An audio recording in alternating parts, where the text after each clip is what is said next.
Dikir Barat, sebuah seni persembahan yang giat dipraktikkan di Singapura dan Malaysia sejak tahun 1970-an lagi. Namun, apakah yang membuat Dikir Barat terus hidup dan berkembang sehingga kini? Melalui sesi temu bual dan rakaman para tokoh-tokoh di Malaysia dan Singapura, ayuh kita jejaki langkah Dikir Barat dari akarnya untuk kenali lebih dalam lagi ciri-ciri khas dalam seni ini dalam menjejaki Dikir Barat. Apa tadi question dia?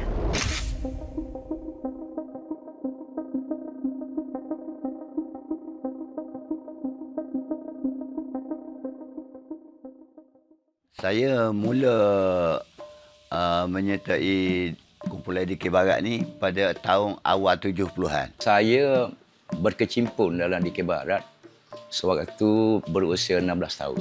Tahun mula saya Dikir Barat tahun 89. Usia Dikir Barat saya daripada tahun 2006. Kalau nak kata tahun berapa buat Dikir Barat tu, mula-mula sekali tahun 1988. Awak dah lahir belum? Okey, bermulanya pada tahun 1988. Waktu tu saya menengah 3 daripada sekolah menengah Bedok View. Dalam seni Dikir Barat daripada usia umur 10 tahun. Dilahirkan di Tanah Merah, Kelantan. Berpengalaman dalam Dikir Barat selama 38 tahun. Mula bergiat umur 10 tahun.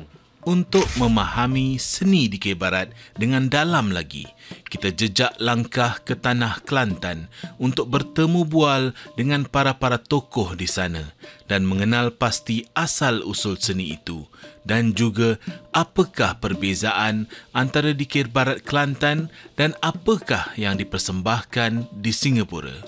Dikir Barat Kelantan dengan Dikir Barat Singapura dia ada persamaan dan banyak juga perbezaan. Perbezaan yang daripada sudut pemerhatian saya yang paling ketara, Dikir Barat Singapura dia mempersembahkan naskah pemikiran di dalam konteks yang telah dirancang. Mula-mula sekali saya melihat persembahan Dikir Barat daripada Singapura ni, yang first, benda pertama yang terlintas dalam kepala saya, sedap juga Dikir Barat daripada Singapura ni. Sebab saya jarang melihat Dikir Barat di luar konteks Malaysia yang guna aras bahasa dia melangit tinggi. Bukan tak suka. Memang saya suka. Cara Dikir Singapura memang saya suka sebab dia bawa kreativiti dia sendiri. Kalau di sana, cara asli mereka terlalu simple. Cara diorang main tu macam satu lagu dengan satu step atau satu pergerakan. Di sini lebih daripada konten. Lebih pada nilai-nilai kesenian dari segi pergerakan tangan dan corak lagu. Dikir Barat Kelantan ni kita sampai sekarang kita tak boleh nafikan semangat mereka ketika menyanyi, ketika membuat persembahan. Walaupun cakap terus terang gerak tari kita, nada suara kita lebih bersatu, lebih kuat daripada mereka. Tapi semangat mereka tu, tak tahu mungkin kerana cara penghidupan mereka. Cuma yang berbeza ketara sangat tu, di antara tukar karut. Tukar karut dia mengarut, kalau orang Kelantan boleh katakan banyak tak faham. Mengarut bahasa lorak Singapura kan. Bila mengarut ni, kalau orang Kelantan ni banyak mengarut lorak Kelantan. Bila dengan Singapura ni, lorak Singapura. Pasal dia orang selalu improvise kan. Selalu berubah daripada ke depan lah. Dia mengalami perubahan daripada masa ke semasa. Mungkin lebih baik lagi. Tapi sekarang yang saya tengok Dikir Barat Singapura, dia dah mementingkan keaslian. Pasal Dikir Barat Singapura ni dia lebih dominan berkenaan dengan persembahan yang terancang, pertandingan yang terancang. Dan Dikir Barat Kelantan ni dia lebih dominannya persembahan. Singapura, apa yang saya nampak, khalayak dia tak boleh sama macam Kelantan menerima. Kerana dia lebih popular dengan pertandingan. Dia tak ada kenduri, dua puak lawan apa semua. Tak jadi budaya macam tu. Dia maknanya lebih sistematik di Singapura kerana dia terikat dalam format. Dia tidak bebas untuk siapa-siapa boleh pergi. Contoh, kat rumah kau ada DK, okey, aku masuk tepuk boleh join bila-bila masa. Singapura tak boleh sebab dia ada aturan dia, latihan dia, tari gerak dia, semua ayat-ayat dia plan. Di Kelantan dia lebih kepada rakyat yang spontan. Siapa-siapa boleh join. DK Barat ni pada bermulanya adalah satu permainan rakyat saja. Tapi pada masa 70-an tu dah ada dah nampak sikit-sikit bayar tu dah dipromodekan. Kalau bunyi DK Barat, semua nak dengar. Contohnya orang-orang lama lah. Sebab orang baru ni dia lagu-lagu tu dia tidak buat sendiri betul-betul. Supaya macam kita orang lama ni, kita sendiri semua, kita buat sendiri lagu. Kita tak ikut yang orang asal tu. DK Barat ni indah, cantik. Jadi minat dia datang bila kita tengok macam bila mereka nyanyi ramai-ramai, tepuk tangan, kan? Jadi minat dia datang dari situ. Jadi mula-mula kita cuba ceburi. Jadi lama-lama jadi minat tu datang jadi satu macam punya ketagihan. Pada tahun 90-an masa tu pilihan tak banyak kan. Itu yang membuat tumpuan kepada DK Barat tu lebih, kita nampak lebih gah lah, lebih ramai yang ambil bahagian dalam seni ni. Asal sampai halat tujuan. Asal-usul DK Barat dia datang daripada evolusi seni yang dipersembahkan di tempat perkahwinan di selatan Thailand. DK Barat yang saya kenal asal-usul itu semua ada beberapa pandangan dan pendapat, cuma keyakinan saya dia berasal daripada selatan Thailand, dia berkembang dengan zaman. Migrasi budaya masuk ke Malaysia, cuma Kelantan melalui Allahyarham Pok Leh Tapang, dia mencipta karut Kelantan. Bercanggahnya DK Barat ni adalah berasal dari barat. Orang pakai. Barat-barat ni kalau sekarang ni Thailand, sebelah Thailand. Tapi dulu Thailand dia panggil barat. Kalau orang Kelantan ni berhijrah ke Thailand, dia panggil pergi barat. Daripada selatan Thailand, Pak Leh Tapang membawa seni itu ke Kelantan. Kerana dimainkan oleh orang barat-barat Kelantan, saya lepas tu dinamakan DK Barat.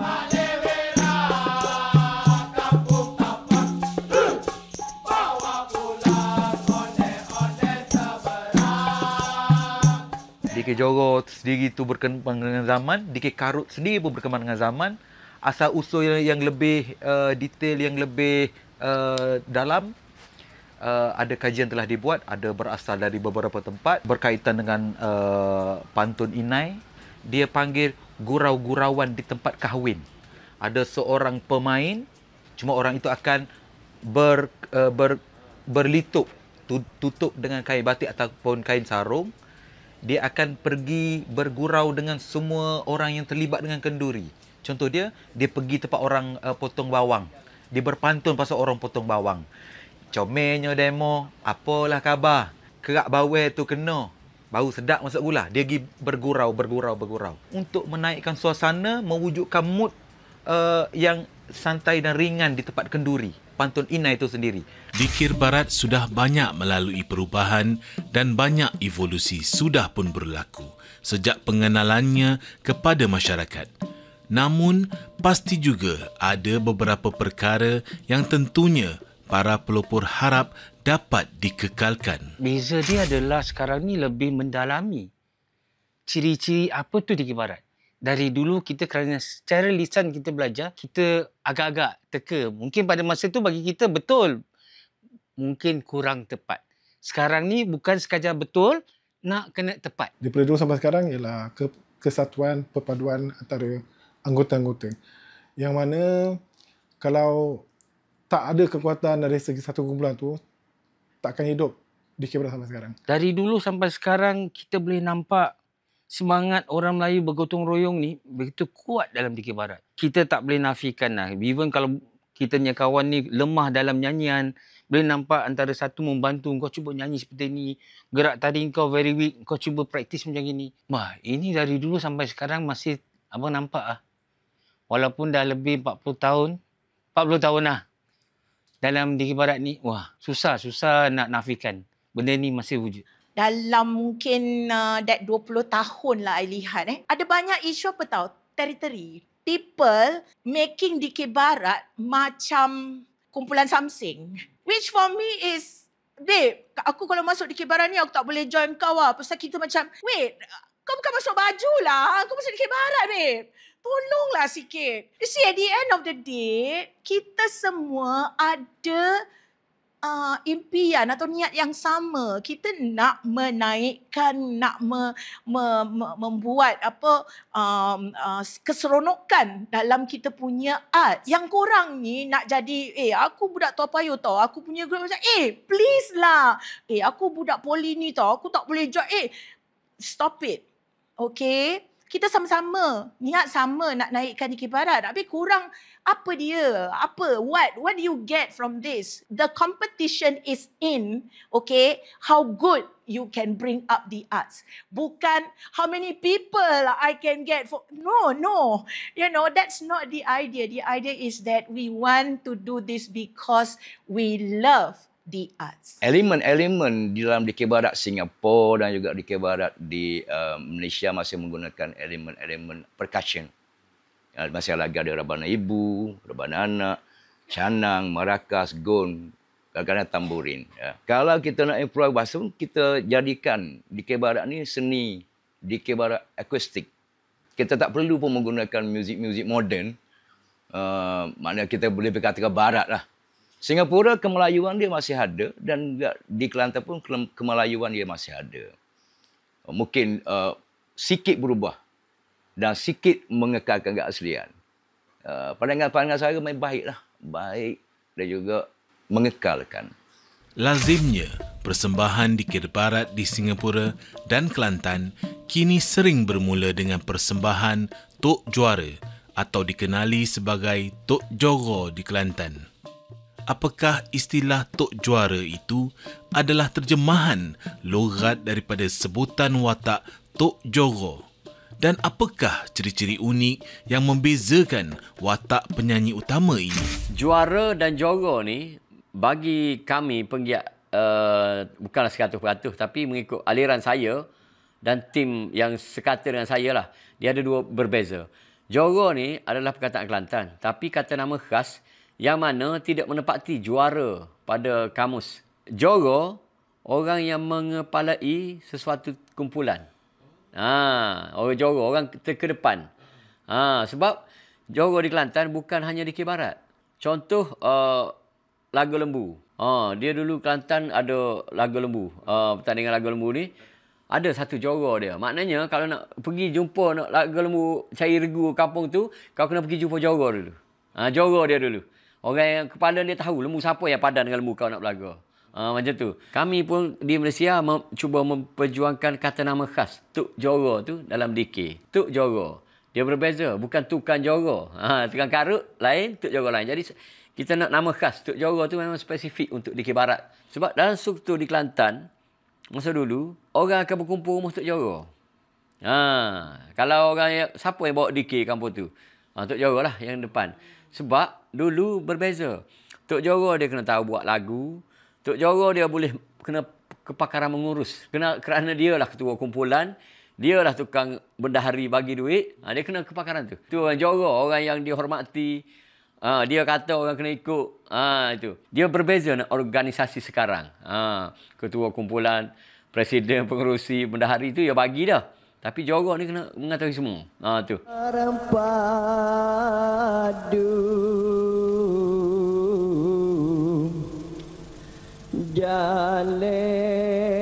Jalanan mesra.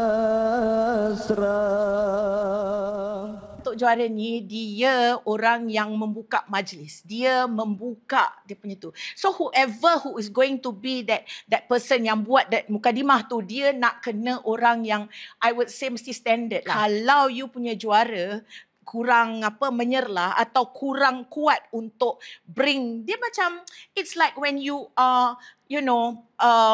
putting the ship into the sea. Nak start tu kalau orang western lah kan, dia akan buka champagne, pecahkan champagne kan macam itu. That's the feeling. It's very very orang kata celebratory. Itu tugas juara. Juara as it is lah. You call juara, you consider them the champion. So they have to be the one to buka the persembahan. Dia ciri-ciri lagu Johor ni dia berbentuk Dikir Barat ni dia berbentuk pada patung Pak Kerak. Satu daripadanya. Lepas tu kita nak bercerita tentang, dia panggil, kalau orang Kelantan ni dia panggil patung berkait. Contoh kalau kita bermula, saya buat satu contoh. Hidupku bak di gurun Sahara. Tanah yang gersai panah membara. Lapar dahaga tidak terkira. Kerana mu'o azura. Kan? Itu dia panggil patung yang berkait. Sama juga dalam melodi lagu Johor.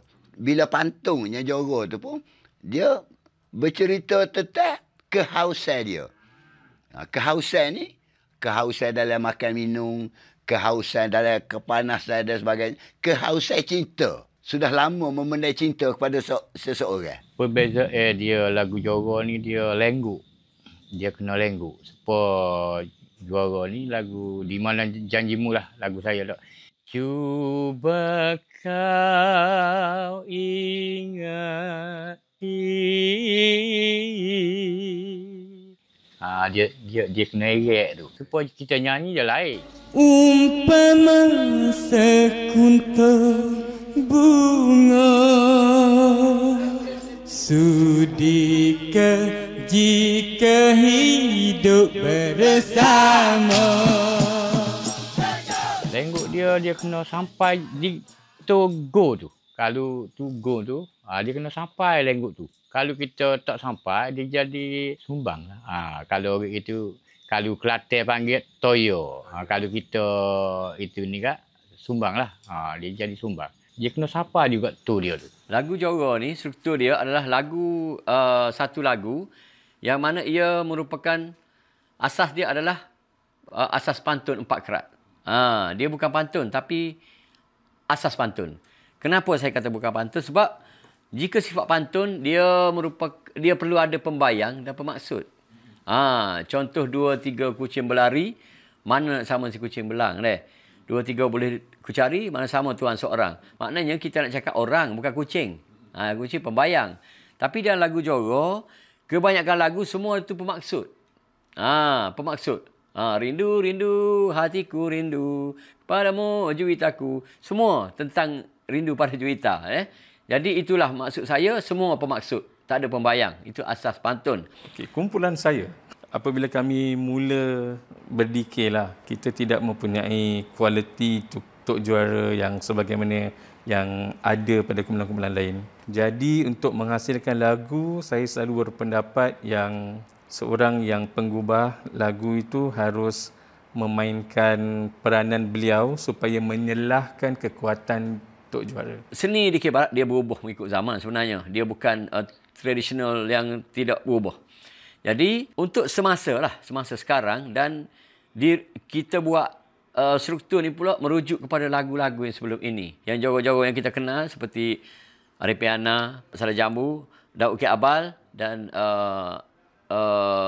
Yusuf Kelong. Lagu Johor sebenarnya asas dia adalah inang je. Tak tu basic dia lah. Okey. Tapi dalam Dikir Barat, masa nada yang berbeza-beza ni, dia perlu disokong oleh kemahiran rebana tu juga. Syak ada tempat guna dia, ru ada guna dia, tapi kat mana kau nak letak, itu perlu kemahiran pemain rebana yang diajar oleh guru. Kalau orang tak berguru, dia tiru dengan CD, dengan tengok, dia akan letak di mana-mana. Sebab dia tak tahu. Situ. Johor di Kelantan dengan Singapura ni dia kelebihannya lagu dia sendirilah. Dia buat lagu sendiri. Di Kelantan ni dia ikut yang asal. Jadi ikut yang asal ni dia tak naiklah lagu.